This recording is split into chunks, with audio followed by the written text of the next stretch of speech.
बुजुर्गों की दौलत पैसे में नहीं, यादों में होती है। बच्चों की हंसी और पुरखों की सीख साथ होती है। आज की पीढ़ी को बस इतना समझना है, उनकी चुप्पी के पीछे पूरी जिंदगी होती है। दीवारें भी कुछ कहती हैं बुजुर्गों के लिए। कैसे, इसको समझिए। रानू ससुराल से मायके आई थी। उसने अपने मायके के घर में देखा कि सभी दीवारें पर रिनोवेशन कराई गई है।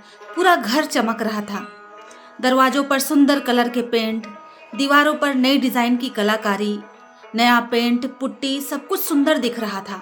यह सब देखकर रानू बोलती है कि जी, घर तो बड़ा सुंदर दिख रहा है। वो घर के अंदर जाती ही है कि दंग रह जाती है।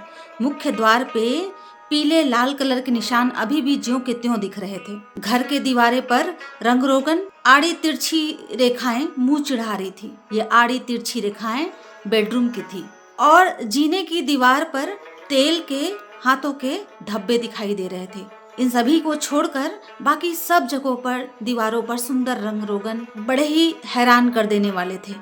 रानू ने आखिरकार बाबूजी से पूछ ही लिया कि बाबूजी, ये सब क्या है? आपने सभी दीवारों पर तो रंग रोगन कर दिए हैं, लेकिन ये मुख्य द्वार पर ये धब्बे, हमारे बेडरूम में ये आड़ी तिरछी रेखाएं, और जीने की दीवार को पितवाया क्यों नहीं? उस पर तेल के दाग क्यों हैं? बाबूजी मुस्कुराते हुए बोले कि बेटा, ये बदरंग दाग धब्बे नहीं हैं, ये रिश्तों के, प्रेम के खुशरंग निशानियां हैं। खुशरंग ऐसे कि ये जो पीले हाथ के निशान मुख्य द्वार पे देख रही हो ना, ये तुम्हारे बुआ के हाथों के निशान हैं जब वह ससुराल जा रही थी। तो ये लाल हाथों के निशान हैं, ये अभी अभी तुम्हारी शादी हुई थी तो तुम्हारे हाथों के निशान ये हैं। और ये आड़ी तिरछी रेखाएं जिस पर तुम हंस रही हो, ये आड़ी तिरछी रेखाएं उन समय के हैं जब तुम बचपने में दीवारों पर आड़ी तिरछी रेखाएं खींचकर लिखना पढ़ना करते थे। ये जीने की दीवार पर जो धब्बे हैं वो तेरी दादी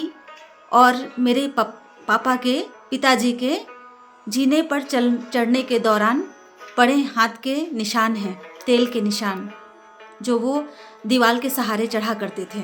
आज वे नहीं हैं, पर ये निशानियां हैं जो पुराने दिनों की मुझे याद दिलाते हैं। ये दीवारें कुछ कहती हैं बेटा, तुम भी सुनो।